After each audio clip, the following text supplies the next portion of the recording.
podcast Ngobrol Duit, di mana podcast ini akan membicarakan segala hal tentang duit. Tapi hari ini kita ada topik yang spesial dan mungkin dapat dijangkau oleh kita semua juga, yaitu peredaran uang di Indonesia. Saya hari ini ditemani oleh 3 teman yang sangat keren. Ada Lewis, Cheryl, dan juga Kimberly. Beri tepuk tangannya dong. Tanpa basa-basi, mari kita langsung ke pembicaraannya. Oke guys, pertama-tama yang harus kita tahu itu apa sih sebenarnya peredaran uang? Oke, jadi berdasarkan yang gue temuin nih dari sumber-sumber di Google, peredaran uang itu adalah jumlah uang yang beredar dan dipakai masyarakat, baik dalam uang fisik kayak uang koin atau kertas, dan uang non-fisik yang ada di bank atau digital. Iya, itu benar, makanya semua soal tentang peredaran uang itu diatur oleh Bank Indonesia sehingga uang beredar itu tetap stabil, tidak kacau, ekonomi tetap lancar, dan uang rupiah tetap juga stabil. Nah, itu dia. Kalau uang beredar kebanyakan, ya barang dan jasa naik, ya alias inflasi. Tapi kalau terlalu dikekang, nanti ekonominya malah jadi lemah. Makanya peran Bank Indonesia tuh penting banget. Jadi gitu. Ngomong-ngomong, kalian pernah gak sih kepikiran soal misalnya permintaan atau penawaran uang gitu? Pasti dong ya kan.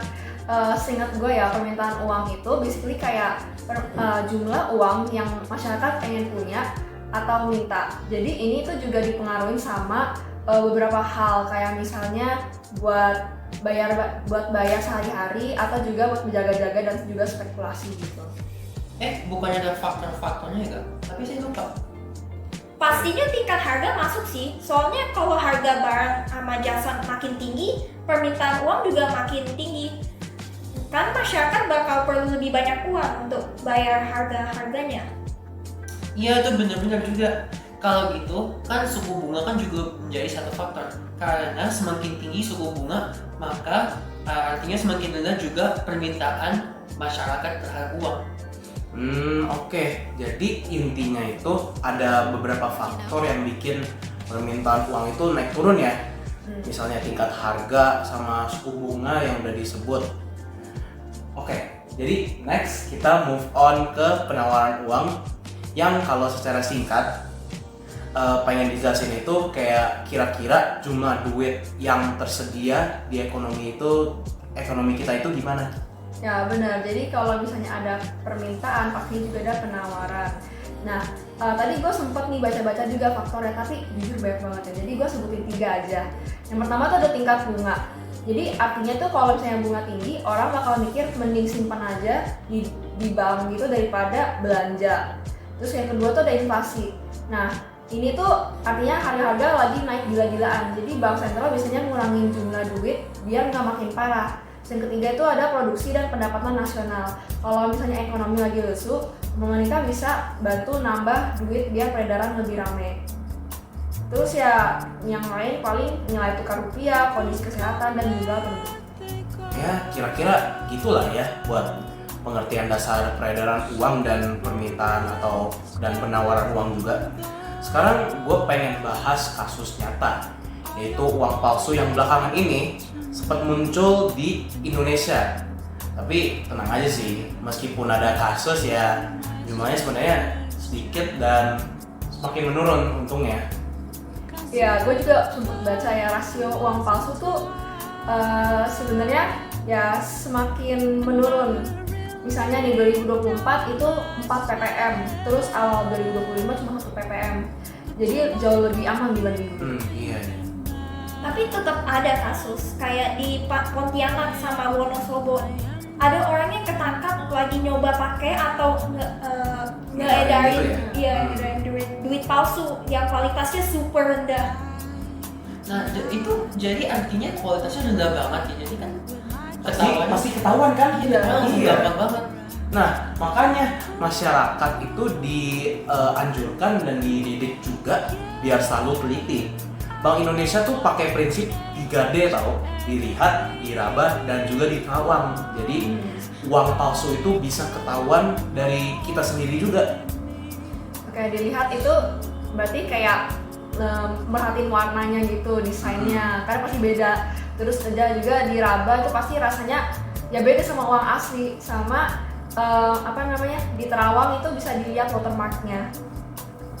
Dan kalau nemu uang palsu, langsung lapor ke pihak berwenang aja. Jangan coba-coba. Bisa kena pidana berat loh. Sesuai UU nomor 7 tahun 2011 tentang mata uang. Oke sip. Jadi uang palsu itu nggak terlalu banyak, tapi kita harus tetap waspada. Exactly. Tapi kita santai dan juga tetap berhati-hati dan juga teliti. Gampang kan? Jadi guys, intinya peredaran uang itu gak cuma dalam teori doang, tetapi kita juga bisa terapkan dalam kehidupan sehari-hari. Dan juga ada kasus nyata yang bikin kita tuh bisa lebih waspada lagi, bisa lebih smart dalam menggunakan uang kita dan juga misalnya mendapatkan uangnya. Sekarang ayo kita bahas jenis uang yang beredar. Apakah kalian tahu bahwa ada dua istilah seperti uang kartal dan juga uang giral? Tapi pertanyaannya adalah, apa sih bedanya? Oke, sepengetahuan gua, kalau uang kartal itu uang yang bisa dipegang dan dilihat secara fisik kayak tadi, koin dan uang kertas. Terus kalau nggak salah uang giral tuh itu yang nggak berwujud ya? Iya, jadi uang giral itu yang tidak berwujud. Di mana dari informasi uang giral itu ada di rekening bank yang kita bisa memakai melalui transfer seperti kartu kredit, cek, giro, dan transfer bank. Uang giral itu hanya bisa dilakukan di mana pembayaran secara elektronik. Dan sekarang tuh transaksi non tunai lagi lebih populer. Ini menandakan bahwa peredaran uang giral tuh sekarang lagi semakin besar. Hal ini bisa terjadi karena uang giral memiliki keunggulan yang lebih memanfaatkan masyarakat. Risikonya lebih rendah terhadap kehilangan atau pencurian, soalnya ya nggak berbentuk fisik. Dan memiliki sistem verifikasi dan autentikasi, transaksi lebih cepat dan mendukung berbagai metode pembayaran. Walaupun itu masih ada beberapa kekurangan dari uang giral, misalnya nih akses internet yang stabil untuk melakukan transaksi elektronik, serta gangguan teknis seperti gangguan internet dan ya yang lain juga menghambat transaksi. Tapi juga misalnya buat daerah-daerah yang di dalaman, daerah-daerah terpencil itu gimana cara bisa mereka tuh menggunakan uang giral. Nah, benar kan? Iya, betul. Nah, meskipun uang giral itu jauh lebih aman dari uang kartal, tetap aja ada masalah-masalah kayak cybercrime atau kayak hacking, phishing, dan skimming. Dan ngomongin soal tantangan juga nih, seperti tadi uang giral, tapi apa sih sebenarnya yang dihadapi oleh Bank Indonesia dalam mengatur peredaran uang di negara ini? Nah, Indonesia kan luas banget. Di tahun 2019, Bank Indonesia itu sempat ada ngadepin tantangan distribusi yang uang tunainya itu nggak bisa didistribusi gitu ya? Iya, selama musim lebaran. Jadi permintaan uang kartal itu meningkat drastis karena banyak orang butuh uang buat ya berbelanja dan lain-lain sebagainya. Terus distribusi uang ke beberapa daerah di luar Jawa sempat terlambat dan terhambat gitu karena masyarakat kesulitan mendapatkan uang pecahan kecil.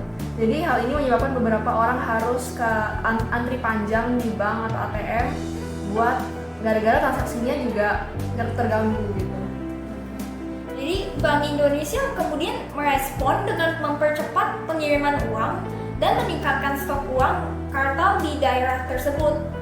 Kasus ini menunjukkan betapa pentingnya perencanaan dan distribusi uang yang baik supaya peredaran uang lancar di seluruh Indonesia.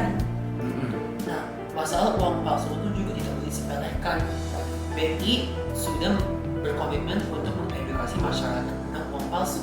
Seperti pada tahun 2020, di mana ada peningkatan laporan terhadap peredaran uang yang palsu di sekitar Jakarta. BI dan kepolisian telah bekerja sama untuk mengedukasikan masyarakat melalui kampanye dan media sosial. Kasus ini menunjukkan kepentingan kewaspadaan masyarakat dan juga peran BI terhadap menjaga kepercayaan mata uang rupiah. Dan juga masih banyak orang yang belum familiar dengan uang digital. Jadi peran edukasi digital juga penting banget. Sejak pandemi COVID-19 mulai tahun 2020, transaksi non-tunai dan digital melonjak drastis di Indonesia. Bank Indonesia dan pemerintah mendorong penggunaan e-wallet, transfer bank, dan QRIS untuk mengurangi kontak fisik dan mempermudah transaksi.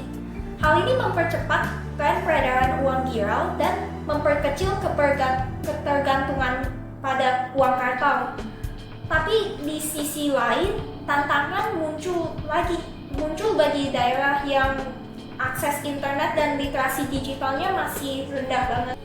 Oke teman-teman, itu tadi pembahasan kita soal peredaran uang di Indonesia. Semoga makin paham ya, gimana uang itu diedarkan, faktor-faktor yang mempengaruhi permintaan dan penawaran uang, terus bagaimana uang itu bisa dicetak dan didistribusikan kepada kita saat ini. Juga mengerti mengenai perbedaan uang kartal dan uang giral. Dan yang terutama, kasus-kasus yang mengajarkan kita betapa pentingnya untuk berhati-hati soal uang palsu dan juga pentingnya peran Bank Indonesia dan juga pemerintah Indonesia. Sekian dari kita, Ngobrol Duit, podcast yang ngomongin segala tentang duit. You can do it too, asik. See you in the next episode. Bye-bye. Bye.